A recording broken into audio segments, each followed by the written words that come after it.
Hey guys, did you know that I have a Patreon where you can support me and plus get awesome rewards? Or if you're thinking to yourself, but Julian, I want even more bang for my buck while still supporting you, you can pop over to my Redbubble and check out my awesome store with new designs appearing regularly. But for now, enjoy the video you're about to watch. Hey everyone, it's me, Julian Greystoke, and Jane is here. Today I am wearing my Slytherin shirt.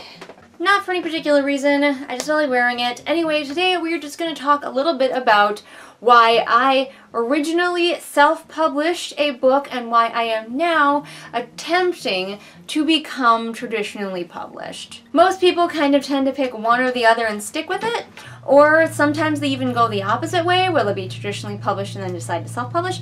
Here's my story. Several years ago, I don't even remember when I published my first book. I wrote a book called Phoenix. It was a zombie novella about teenagers in the zombie apocalypse. And I did try to submit it to publishers back then. This is so long ago that you didn't need to be agented. You could submit to publishers unagented. That's how long ago this was. So I tried to submit it to publishers, but I wasn't getting any success. And so partially because I knew that zombies were kind of over and it was a novella and it was probably just never going to be picked up by publishers, I decided to self-publish it. Also, of course, I was younger then and I was antsy and I was like, I'll just do it myself. So I self-published it, and I didn't expect a great deal of success. Obviously, I was prepared for the limited success. However, I don't think I was quite prepared for the complete lack of success, because I did not understand the level of marketing that is required to get a book off the ground.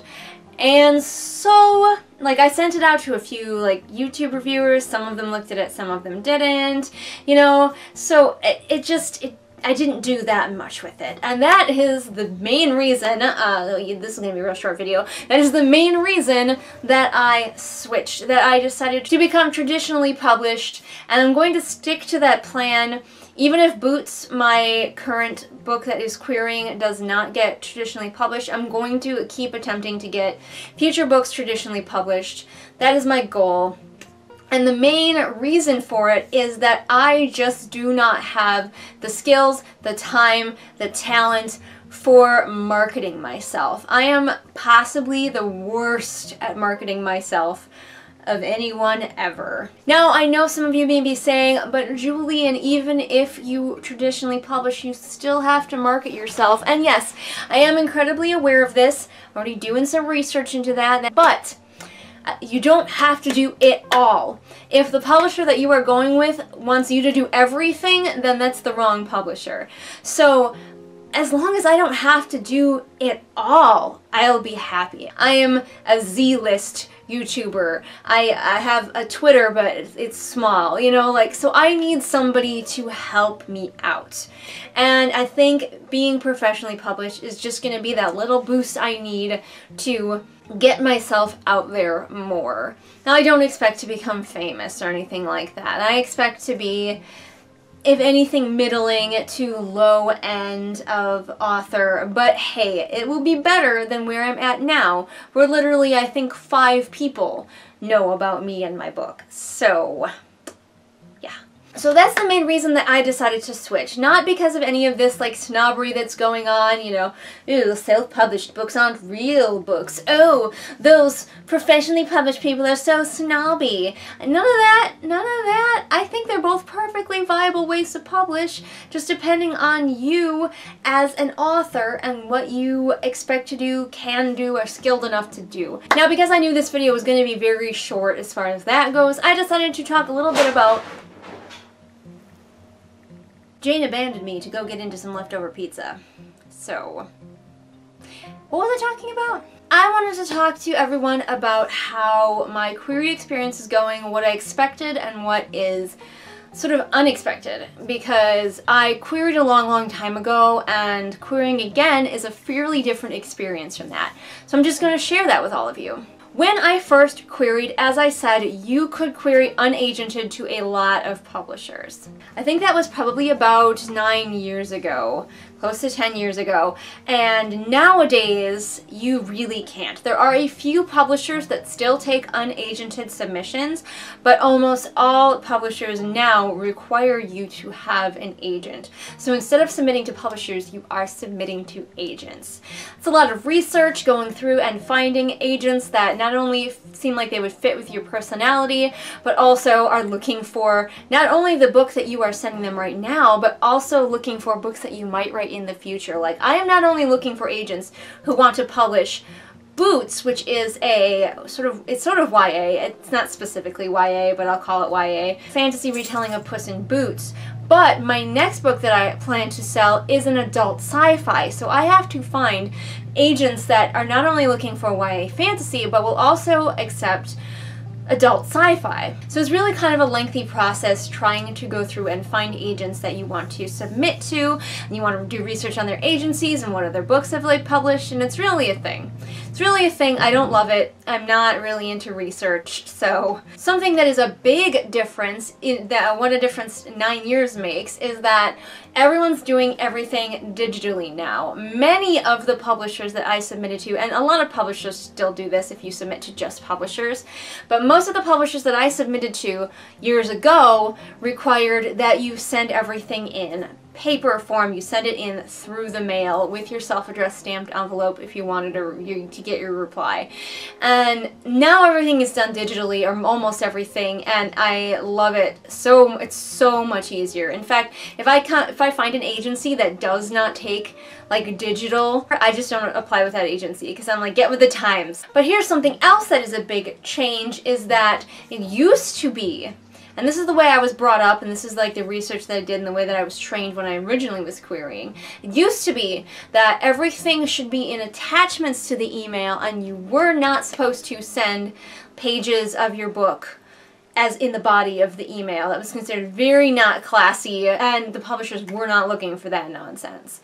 Now, every single agent, like to a man or woman, to a person, say that they do not open attachments, and any attachments will be ignored unopened. So everything that they want, whether it's 5 pages, whether it's 20 pages of your manuscript, all goes into the body of the email. Your synopsis if they ask for it, all of that stuff, body of the email, which is very different. And I even fucked myself up the first time, because the first agent that I queried, I was like, what do they mean they want it in the body of the email? That's wrong. Like, agencies don't want it in the body of the email. That's not classy. That looks bad. And so I sent it as attachments, and I'm sure that that one is I'm never going to hear back from them because they didn't open the attachments. Whatever. And then I realized as I went that, they don't open, nobody opens attachments anymore. It's all in the body of the email. So that's something that I learned. Fortunately, I learned it fairly quickly, and after only one agent I learned that. And another big thing that I'm really kind of coming to understand is, like, I expected, you know, everybody told you have your first like 50 pages looking really polished, have your first 50 pages ready. And a majority of agents that I send to only request the first 3 to 5 pages of my manuscript.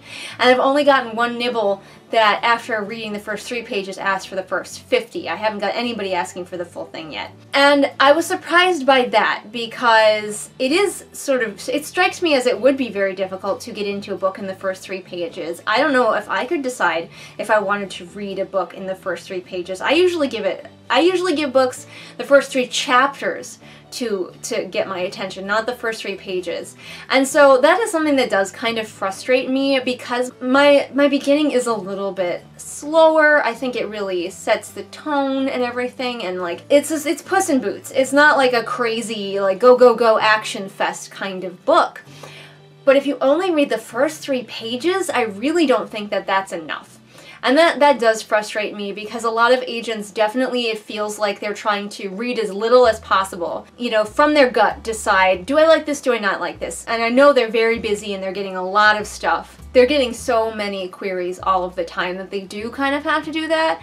But it is very frustrating because it feels like you're not being given a proper chance, your story's not being given a proper chance. Some queries that I have sent out, I'm pretty sure that they didn't even read the pages. They only read the cover letter, the query letter, and made a decision from that. So, and some only ask for the query letter. So it does bother me, and there's nothing I can do about that. There's nothing we can do about that, but that is something to be aware of when you get into the query process, is there is going to be this, you think that your book is really going to be judged on its merits, when in reality, the people who are going to be deciding if they want it or not are going to be reading the bare minimum of your book and deciding. I don't really know what to do about that except for to advise you to write a really strong first 3 pages and really master that query letter. I am constantly revamping my query letter, trying to make it better. It's a process. It's ongoing. I change up my query letter depending. I got a little nervous because one of my main characters in Boots is an asexual aromantic, and I'm asexual, so I was kind of trying to hit that with, especially with the agents that were looking for own voices. I will mention that Joanna is asexual and that I am asexual. But I have stopped doing that for people who do not say that they're looking for own voices, because I think that was actually hurting me when people were realizing that there wasn't going to be a romance in this book and dismissing it because of that. So I tweak every single query letter for the agent, not just like the beginning part, but the whole thing for the agent. There was an agent who had mentioned that he grew up in a big family, so in his query letter I included that I was the eldest of 7, just to kind of, we should be friends. Not that I'm published yet, so maybe that's bad advice, I don't know, but you know, someday maybe I will be published and people will look back at this video and be like, that's golden advice, thank you, Julian. Anyway, I think that's all I have to talk to you about today, so I will release you from the clutches of this video. I hope it was helpful, or at least entertaining to listen to. Are you going to be publishing your books? Are you planning on self-publishing? Are you planning on traditionally publishing? Was there anything that you learned here that surprised you? Comment below and let me know. If you are querying, if you have any pro tips for me, that would be great. I've watched a lot of videos about querying and I try to follow as much advice as possible, but please let me know what gave you success. And of course, if you're querying and you just want to commiserate, I'm here for that too. So here for that. And if you like this video and you want to see more like it, my channel is chock full of content, so go check all of it out. All the links to my social media are in the doobly-doo for ease of your clicking. And if you liked what you saw here but wish it was higher quality, I have a Patreon where you can support me, plus get awesome cat bios and such with Nigel. Plus all of your donations go towards getting me better equipment. I post new videos Mondays and Fridays, and I will see all of you again next time with whatever it is I happen to be doing next time. Bye! Hey everybody, it is shout out time again. Time to shout out to my patrons, Amanda, Ashley, Celia, Kim, Lisa, Ramona, Sabby Panda, and Sarah. And if you want to be great like these amazing people, then become my patron over on Patreon.